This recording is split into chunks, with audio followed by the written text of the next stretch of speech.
बचाओ बेटी पढ़ाओ। मी प्रतिज्ञा करतो की मी मुलगी आणि मुलगा यांना समान मानेल व स्त्री भ्रूण हत्येचा आणि असे कृत्य करणाऱ्यांचा विरोध करेन।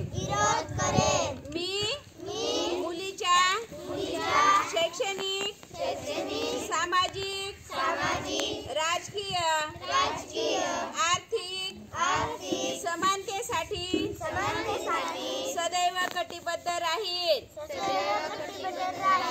बेटी बचाओ बेटी पढ़ाओ या राष्ट्रीय अभियानात सहभागी होऊन अभियानाच्या यशस्वीतेसाठी सदैव प्रयत्नशील राहील।